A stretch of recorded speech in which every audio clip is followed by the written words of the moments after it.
Welcome to the Fit Affiliate podcast, where we talk about behavior and behavior based conversations as they relate to CrossFit affiliate owners and coaches. My name's Lisa Hetherington, and I'm your co host. Sitting alongside me are Tony and Chuck, the founders of Fit Affiliate. On your bike there as you continue to pedal on. It creates airflow, so it's like having a fan. I don't know as it's working because you have to apply effort and force to it, but it is in fact That's coming a theory. back. For today's chat then, for just you and I thought we would talk about a concept that you mentioned a few times in Instagram posts through the Fit Affiliate page, being the concept of surgical compassion. And that's not a term I've seen thrown around a lot, and I know that I've heard you talk about it. So I thought it would be good to share with our viewers / listeners, what you mean by that and how that applies to helping affiliates be better. Well, let's see if we can fit this into one recording. I mean, it's an entire sort of theory, I suppose, or a practice wrapped up into one sort of catchphrase. But surgical compassion, I would argue, is probably the skill set of a coach that most people are after. I always make the joke about surgical compassion. It's that it was my catchphrase to give me permission to be abrasive. And potentially that is in fact the case, but it is a job that I find to be, ethically and morally responsible. And that, if somebody entrusts or asks of me to help them, and I believe that I can do it, I'm going to do it, whatever that feels like. And that's really kind of the basis behind surgical compassion. The issue with surgical compassion is that I do believe that it is a mindset, it is a skill set that one possesses, and it's not one that you can really turn off. And you find yourself in a handful of conversations every once in a while. You're like, don't want to be here. I can't not be here. They don't want me to be here, but we're both here. And so there's only one way out of this. And so I'm going to help you, or you're going to tell me to leave you alone. And so surgical compassion, though, all jokes aside, is truly one of the greatest sort of skill sets that I think coaches can develop. And jokingly, yes, it is truly asking or getting permission to be a little bit more abrasive and or relentless. Mm-hmm. And it can be a hard skill because you sort of ingrain that when you working in a service industry, you've got to be nice to everybody and not upset people or run the risk of upsetting people. But in our role, in order to help change lives and save lives, you do need to be able to be honest in the conversations. Yeah. I suppose probably the good starting point of this is understanding, like, obviously everybody knows the word empathy. It's huge now, right? Everybody's an empath these days, they say. And so empathy is one kind of the version, and sympathy, and then there's compassion. But empathy is, your ability essentially to feel, right? I feel what you're feeling. I'm in the moment with you. And I think that there's a certain amount of that exists in every coaching relationship. And I do think it is very easy for you to get lost in that, right? Because and I think that although it can be a great superpower, empathy in and of itself can also be a great weakness, right? Because very empathetic coach can find yourself much in that same conversation you just said, where it's like, I feel bad for you, right? And not so much that I feel bad for you, but I can feel why that's a struggle for you. And I think it's important to understand the root so that you can understand the solution, but you can get lost in that. And I think that's the first part of it. Sympathy is a little bit like that, I think, too. And that sympathy is your ability to understand. I understand why this is a struggle for you. I understand what you're going through. That makes complete sense. Both of those things are very, very important. But again, they can tend to get people a little bit stuck absent of the solution. Whereas compassion is, it's the willingness or the commitment or the determination to relieve the suffering. Right. And I think that is the most important part of that framework, right? Because if you're paying me hopefully I'm willing and I'm contractually obligated to relieving that suffering. Mm. That also infers that if you pay me, I'm going to help you.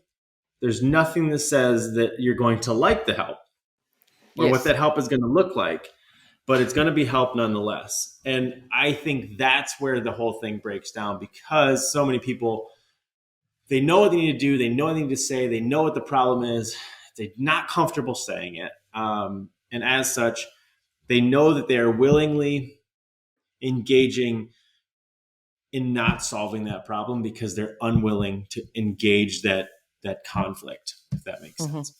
Yep. And so, as it applies to like what you were saying about customer service, I don't think, and this is just purely conjecture and speculation on my part, I don't really think that anybody really truly cares about that part of it. Nobody really cares about being, giving the best service. They're using that as permission to not be abrasive when they Mm. know that they probably need it to be. And so it allows them to be like, I needed to help Lisa, I just couldn't because I just couldn't get through to her, right? Or like I was, Mm. whatever that was, customer service got in the way. And surgical compassion is certainly not an excuse to be an asshole. It's just it is permission, whether willing or contractually by the person, to ask you for help and then be receptive to whatever that help looks like, right? And I think there's a contractual side to both sides of it. And the emphasis and the supposition with surgical compassion is that when you decide that you need help and you come to me because you decide that I'm the one that helps you, we both engage in the understanding that you're accepting whatever I believe to be the service, and I'm accepting in nothing except for the resolution. That's Hmm. all. Yeah. Unfortunately, I think when people ask for help, they have a predefined thing in their head that what the help will look like or should look like or that they need, rather than when you're actually saying, well, no, this is the help I'm going to give you. You may not find it comfortable. That's where some of the conflict can arise, and it can be easy to then back out of that and then give them what they want to stay comfortable, rather than pushing through with that conflict and getting to the real solution that they really need, not just what they think they need. Does that make Correct. sense? Yeah. Isn't that the truth? That's like the heaviest Mm. statement of the entire day, right? As we all know we need help, but we all also have an assumption as to what we want that help to look like, right? Mhm. And generally speaking, that is some degree of comfort.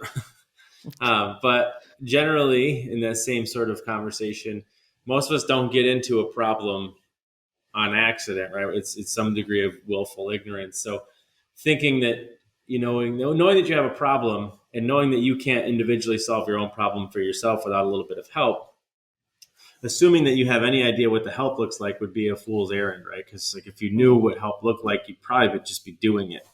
Um, I mean, there's probably some truth to the fact that you do know what you need to do. You just need to be held to it too. So it's not that all help is miserable Mm. and painful and frustrating and ruthless. It's just that it is relentless. It is accountable, and it is specific. Mhm. But that's really what it comes down to. And do you find that when, for example, affiliate owners reach out to FitFiliate because clearly they want help, many of them probably reach out to you when things are looking pretty dire and they feel like they're at the bottom of the barrel. And some of those conversations need to be that, that honest and not confrontational, but here's the help that you really need and here's the stuff that you're not looking at. Do you find that people are receptive to that, or there's resistance in some cases? Um,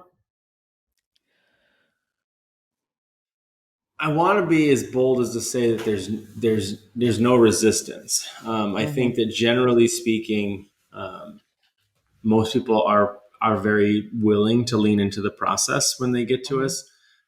It's not as problematic as you would assume, in that people end up on our doorstep, obviously because things are bad, but we actually have a handful of and a fair amount of people who end up on the doorstep because things are good, Mm. and because they're good, but they're still not any better. It's even more confusing, Right. right? So there's actually both of them end up there. and help nonetheless is the same. And what's unique about the process with us is that the solution is dependent upon the stimulus or the problem, right? So there's not a one size fits all. So as it applies to resistance, because there's an understanding that like this is my problem, I'm now aware of my problem, and together we've proposed this solution. And, I've come up with it myself. The resistance is relatively low because generally, like for you as a client, you come up with your own solution. Yep. What we help you do is decide, is that a problem, right? Or is it making one? And does that solve the problem or does it create a new one? And as long as it passes through both of those sort of preliminary frameworks, then we identify that like you get the solution and you want the solution and you have the capacity to do it. And so if you have those three things, then it goes on your to-do list, right? And the issue arises when it goes on your to-do list and then that to-do is not done, right? And that happens inevitably. Yep. I wouldn't call that resistance as so much as like, I don't want to do what you're telling me to do. It's that problem exists not because of a lack of understanding or awareness. That problem exists likely because your limiting beliefs have created that problem. And because of that, even though we've clearly and succinctly defined what the to-do is to resolve it, when it came time to do it, reservation and resistance stopped you from actually taking the action, and you left it on your to-do list. And so when we come back next week and we sit down and we're like, well, why didn't that get done? You will politic it. You'll talk about how the stars and the moon and Jupiter was out of alignment, and Mercury was in Gatorade, and all of those things. And the reality is that we will dig again, and then you'll come up with the realization like, damn, I did it because some degree of I don't believe in myself, right? And so I think truly that is the framework of surgical compassion, is that I have profound belief in every single human I've ever encountered, whether that be a homeless person or obviously a billionaire, probably more so than they have in themselves, because I truly understand the natural mechanisms of their actions more than they can see through their own bullshit. And don't get me wrong, listen, I'm full of shit too, right? Yeah. And so my coaches have to also help me with that as well and be like, you're full of shit, right? And we all are, but every time I meet somebody inevitably, no matter who they are, high level performer, basic level human, they're at some degree stuck on their own limitations, and they don't usually see it, right? And they will create all of these false problems and these false narratives to solve for. But the reality is that they don't believe in their ability. And so I truly believe my purpose in life, and really honestly, all of us inside Fitfiliate, we've collected all of you guys for this reason, is that we believe that it's our purpose in life to pull belief from other humans and to get them to believe in them as much as we do. That doesn't mean that I'm gonna hug you and love on you and on all those things. If you need them, so be it. But yeah, that's Chuck's job for sure. It is my job to get you to believe in yourself even a third of as much as I believe in you. And that's truly the job of every coach, right? If you've been to the seminars, you've heard Chuck and I no doubt say that coaching is just purely the transfer of belief. And that is understanding the true human potential of every human, regardless of their emotions and their bullshit and their baggage and their limiting beliefs, knowing how you can make decisions, what you're physically, mentally, and emotionally capable and hormonally capable of, and why you're not likely going to take action, but what you're truly able to do if somebody just pushes you in the right direction. Like there is nothing that separates a homeless person from a billionaire. Nothing. Not genetically, not otherwise. I mean, circumstance, situation, born into it. You could be a Kardashian, I suppose, but like, and sure, the path might in fact be easier, but from a basic level, they're the same. Now, there's other considerations that do arise, right? There could be, chemical imbalances, although I hate that phrase. There can be other situations, but the thing that separates a performer in our book from a high performer is really just trauma. And I don't mean like cataclysmic trauma. I don't mean like the bad things you think of with trauma. I think when I say trauma, it is purely just a situation that has arose that was outside your ability to cope with it. Right? That's trauma. And as such, you will adapt to that trauma. And until you confront and address that trauma, you will remain in its loop. And that's really, when you see people, that's all I really see. right? Mm. Is why are you stuck, right? And then the general curiosity in me is always to just start asking invasive questions. Um, and that's really the emphasis of surgical compassion, is that like I'm going to do no harm, but I'm going to do as little as possible to get as much as possible from it, and to make sure that we don't overtreat, but we Mm. don't obviously undertreat, but together we're going to solve the problem. And that problem is really just getting you to believe. It Mm. would be a hell of a lot easier if I had to just cut a tumor out, though. Yeah, well, that would be neater.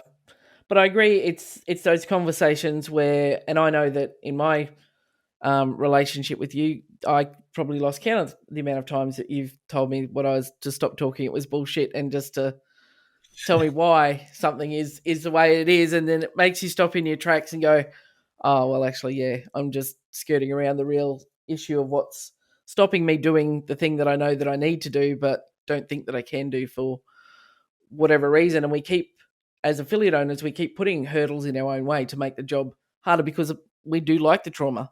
We live in that it's hard space. It's got to be hard. You've got to be grinding. You've got to be, it's supposed to be hard, but it doesn't. Um, that's a dangerous lie I think we all tell ourselves too. Well, two things. One, man, that makes me sound like an asshole.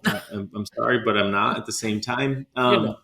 You do it with love. It's obviously you guys all joke it's like good cop, bad cop with Chuck and I, but that's not always the case with all the other coaches.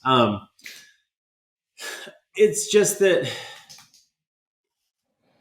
obviously we believe very, very heavily in the affiliate model. And one of those things that we believe in is that it's perfect. I don't care. I'll fight you over it, because what's perfect about it is that it allows for creativity. And through that creativity, through a divergent path, no doubt, there is no shortage of possibility.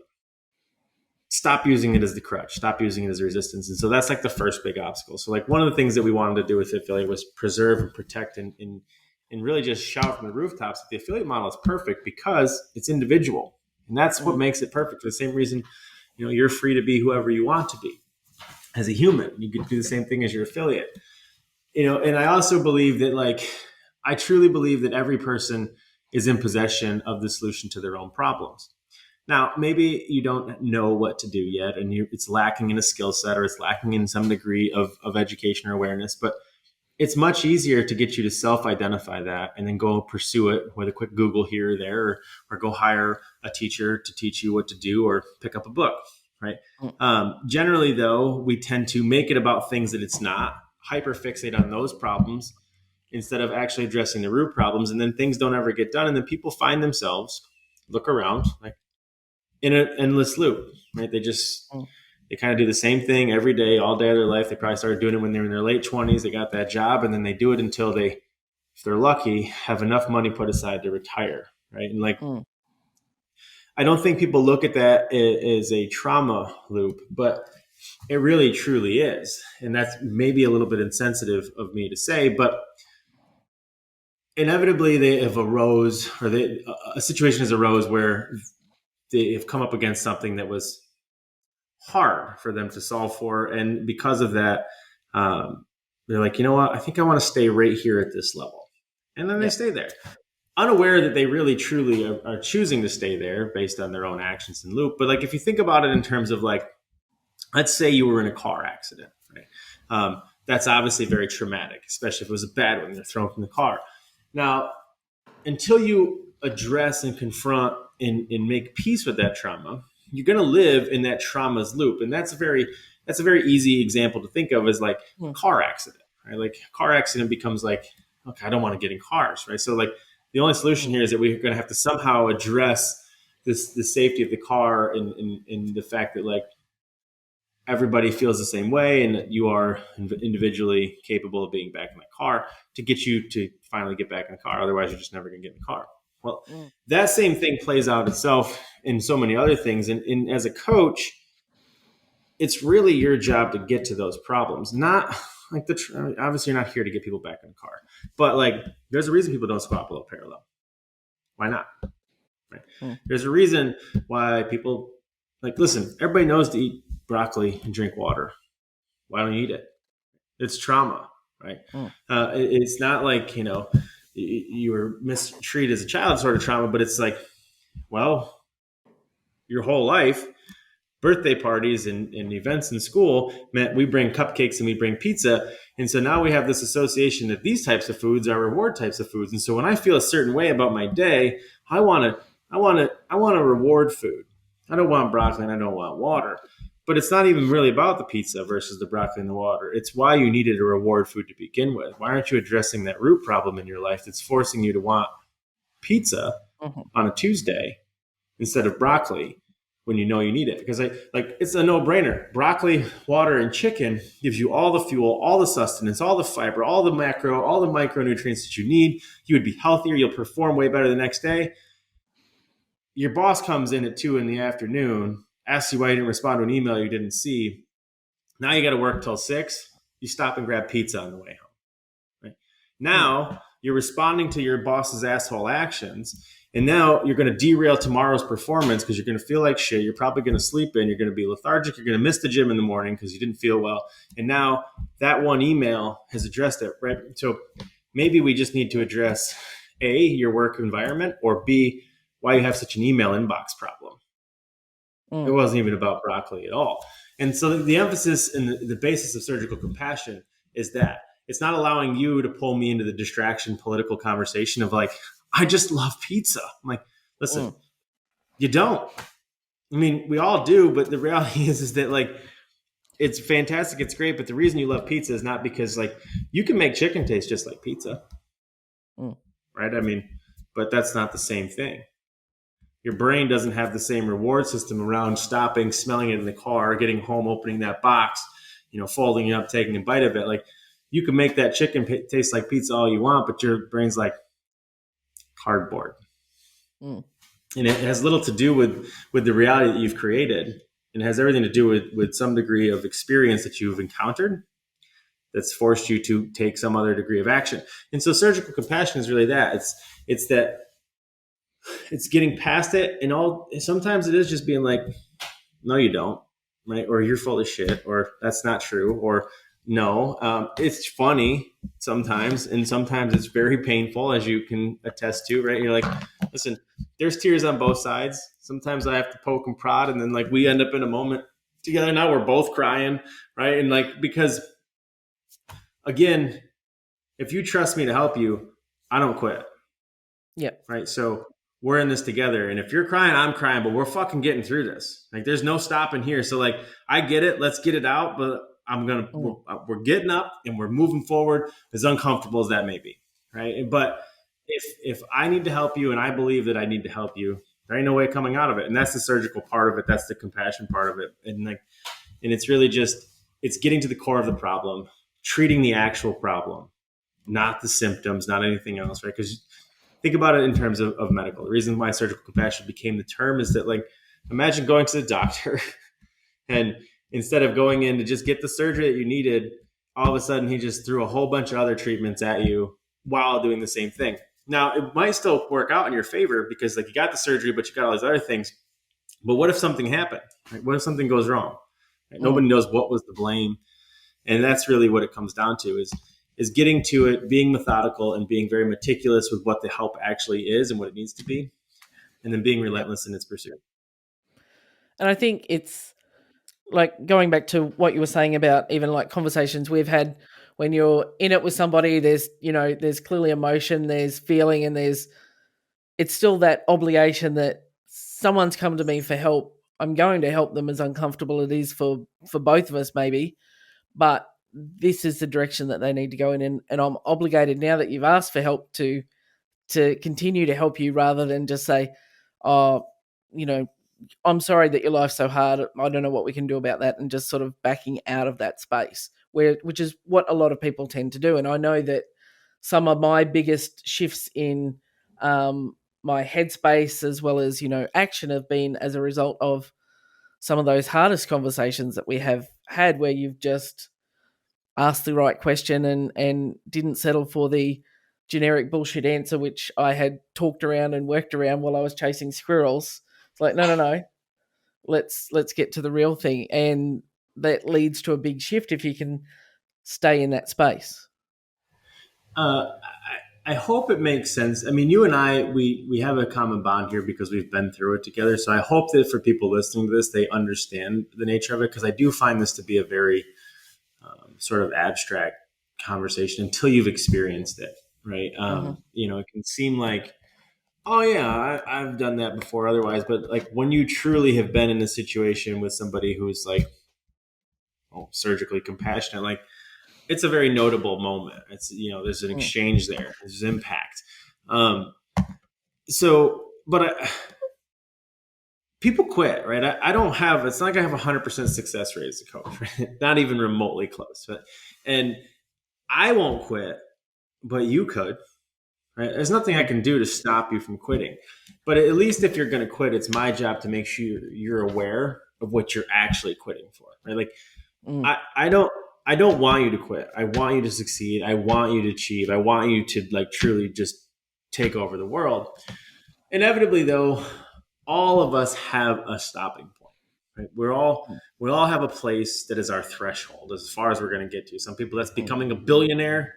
Some people it's being homeless. I don't know. mm, But inevitably, even with the greatest coaching and the greatest help, you're going to get to a certain spot where you're just like, I'm comfortable right here, mm, and that's okay. I think there's anything wrong with it, but I think that as a coach, it's also my job, or it's your job as a coach, to make sure that people are aware of what the actual problem is, mm, and then also be aware that they are just aware of it, and I'm okay with it, and I'm unwilling to solve it. mm, It's acceptable for me.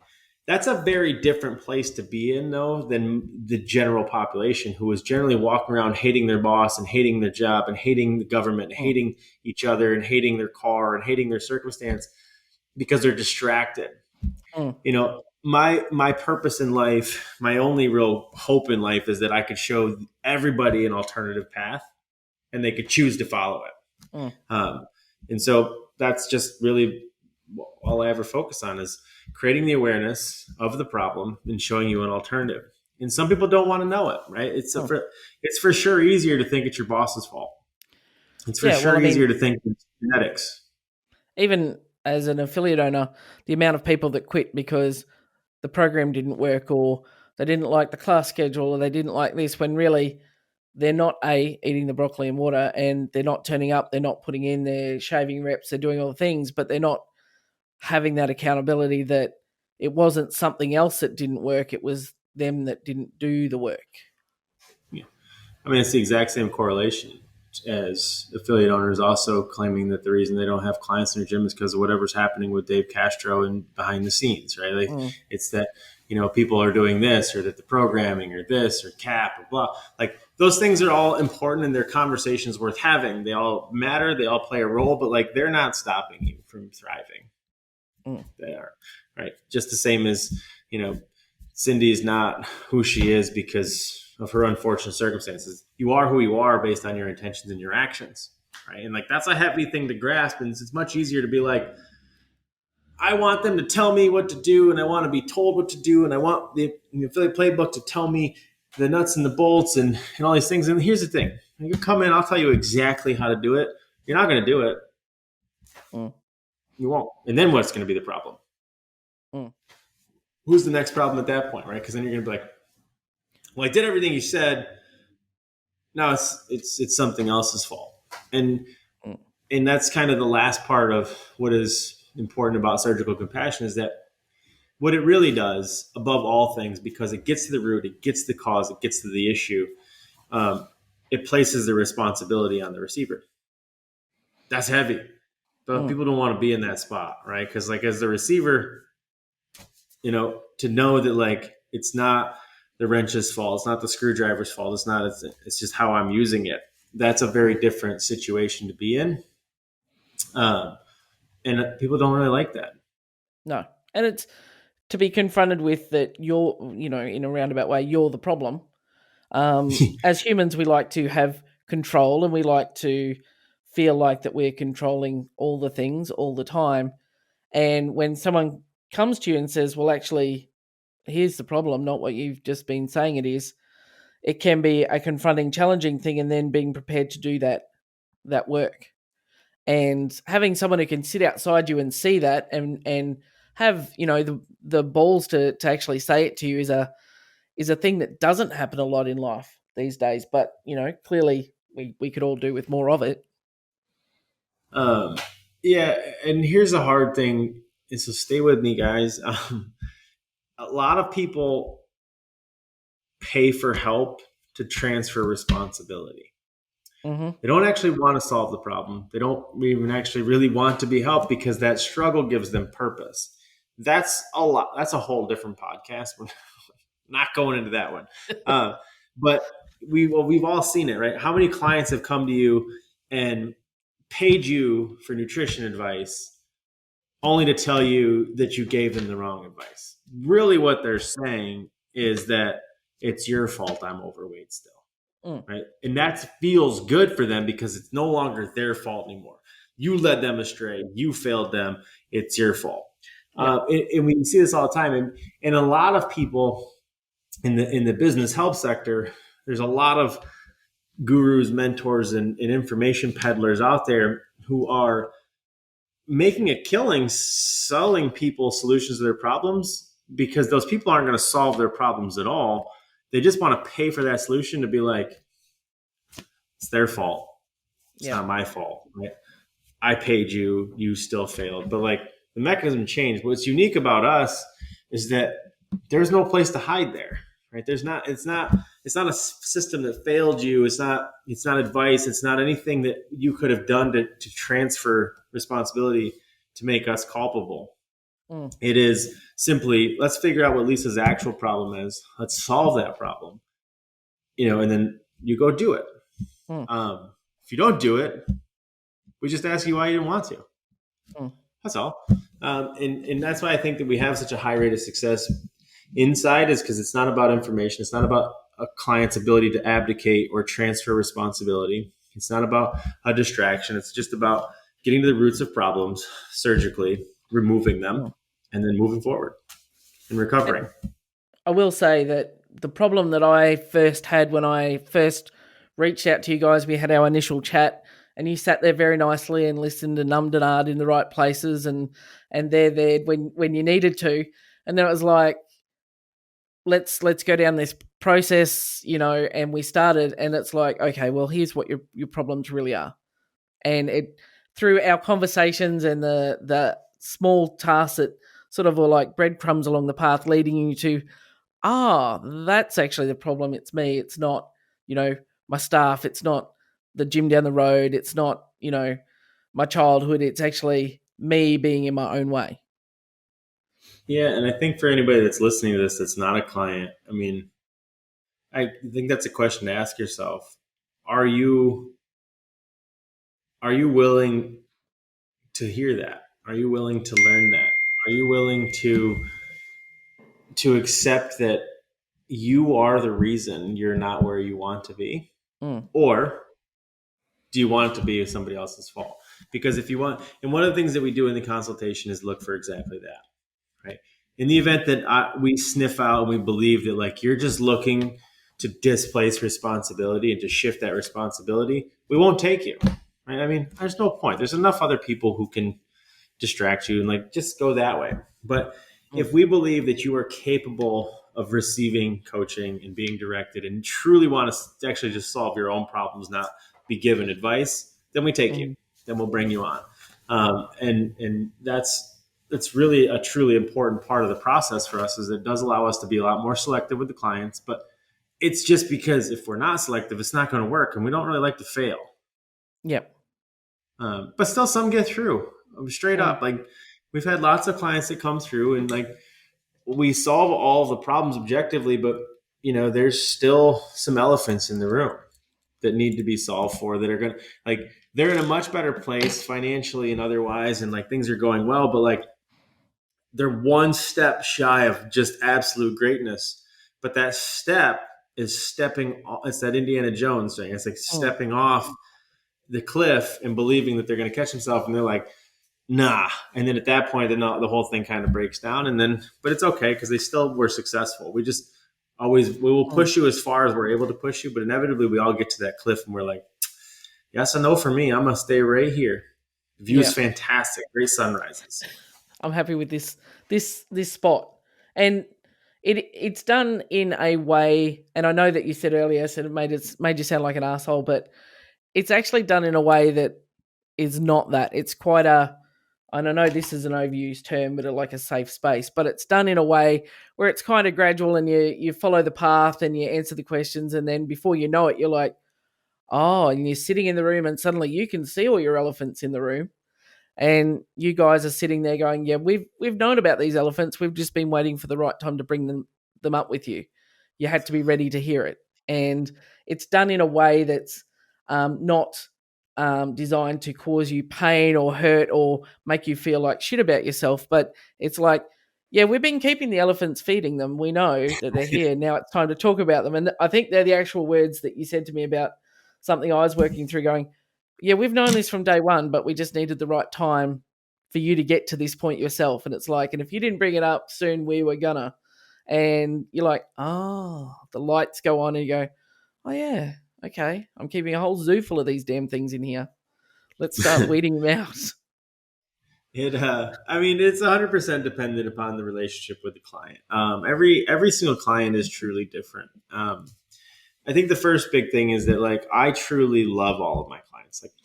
Like I would jump into the fire for every single one of you guys, but I also know that I can't, right? If I did, like, I would be taking away your opportunity. I'd be stealing that lesson from you. So, like, it's really hard to stand on the sidelines and be like, why can't you just see that? And the other thing that's important is that I can't just tell you what's wrong, right? Like, because if I just came out and was like, here, Lisa, this is what's wrong, you'd be like, fuck you, right? Like, that awareness has to come through a fairly, for lack of a better word, organic process. It has to come out of the relationship. In some relationships, like our relationship is fun. Like there's definitely some real big moments of discomfort, and there's lots of tears. And like other clients, there's no tears at all, right? There's not even really, like, it's, a little bit of joking here or there. And like every client is different, because it's the old adage of coaching. If what you're doing isn't working, you just change the way you're coaching, right? And so, like, we just adapt the model, and we adapt the delivery to every single person independently, but you guys decide it. So, I mean, is all jokes aside, like, yeah, we're going to bring the elephants out in the room. Sometimes it's, we throw a whole, like, circus, and then we parade the elephant out. Other times we just drop that bitch from a helicopter. But it's really dependent on how big of a problem it is. But really what it comes down to is how ignorant you are to the elephant, because some elephants, like, you're like, I know it's there, I just don't want to see it, right? Like, don't talk about it. Other times you're completely blind to it, and like we see it, we're like, how does Lisa not see this elephant? It's literally sitting on her head. Like, it's just gonna crush her. And those times we're like, all right, listen, there's an elephant on your head, right? Yeah. And you're like, I'm like, yeah, no, I promise, it's been there your whole life, so you don't even know that it's there anymore. Yep. And it's the outside perspective that I think is so important and fun and enjoyable. But truly, I love listening to people. It's just one of those things I've always enjoyed. And I think even as a child early on, I was very aware that I was like, oh, Uncle Danny, you're full of shit. You don't even know it. like none of that happened, right? Like, and it's not even so much like a blatant lie. It's just that, like, you become very aware of things. But like, I just like listening to people, and then you start to listen, and you're like, I could help them, right? And so then you listen and you pay attention to everybody else in the room, and like, they're all listening, they're all hearing the same story, they're all having the same awareness that I am, but then they're like, I don't want to say anything. Right? I can't do that. It's impossible. And I don't think any other coach can either. I think if you're truly drawn and compelled to being a coach, when you're in that room and like the other 8 people are just nodding and yesing somebody to death, when that person is, you're going to be like, that sounds crazy, right? Yep. They're going to be like, what? And I'm sorry, I don't want to, and you end up in that moment. And I think that that's really what separates a coach from somebody who's just looking for something to do. Right? Yep. I think coaches understand surgical compassion at a different level. And I think that defining that term starts to make a lot more sense for them. Yep. And it is about that need to, the willingness to help, or like you said, the compulsion to help, rather than just giving someone a validation and your life is so hard, and they're there, rather than, well, you can change it. Like there's no barrier around you right now. Yeah, I mean, surgical compassion is a gift. It's a gift to receive, and it's a gift to give to other people. I don't think all people are designed to do it. I think that it is something that is a part of your intrinsic nature. I think it can be learned. I think it can be developed. I think it can be evolved. I think certain people possess it more than others. I've encountered it more often than not. But I do think, however, anybody who is on the receiving end of it is changed for forever. We all have, hopefully, at least I hope for everybody's case, for sake, they all have that one coach in their life at some point who truly changed their entire trajectory. And I bet if you looked back and you dug back into that, the reason that they were able to do that is because they believed in you more than you believed in yourself, and whatever that moment was. And they were unwilling to allow you to accept anything else. And you're right, those people in those moments do stick with you for sure. And you're grateful when you look back and you see the trajectory you're on. You're like, I wouldn't have done that without that conversation, those words that whilst it might have felt uncomfortable or difficult at the time, it really was a catalyst to propel you to where you needed to be. At the time it was a ripple, but eventually it becomes a tidal wave. Right? People become massive amounts of energy from small little changes. And like, if you can be that for people, it's awesome to watch that just play out in life and just watch them just kind of, take that same momentum and that same skill set and drive forward. Even if what you taught them was such a disconnected and even disassociated sort of lesson. Yep. That's awesome. I think that's a good note to wrap up our little chat about that concept of surgical compassion. And I know that there's a blog post that you've got that people will be able to access. We'll put some details. You want to hear me rant even more? Yes, there is a lot more words, like 3 or 4 pages, I think, of it that can be delivered to your inbox. That's correct. And we'll put the details of that in the show notes for anyone that's interested in that. But thank you for your time once again, Tony. Great information, great chat, and I will chat to you on the next one. Sorry, it was only half as entertaining today. But... No, I think we made up for it today. It was good. We always miss Chuck, but this was good. Just me rambling for 42 minutes. No, it's great. Thank you, my friend, for listening to the Fit Affiliate Podcast. If you would be interested in hopping on a free call with us to just kind of chat about what you think your problems are and what you think the gap is between where you're at and where you want to go, we can see if maybe we can help you along that journey, figure out if we're all a good fit to do some sweet things together. So click the link, set up a consult. Let's help you identify some problems that we can mutually solve.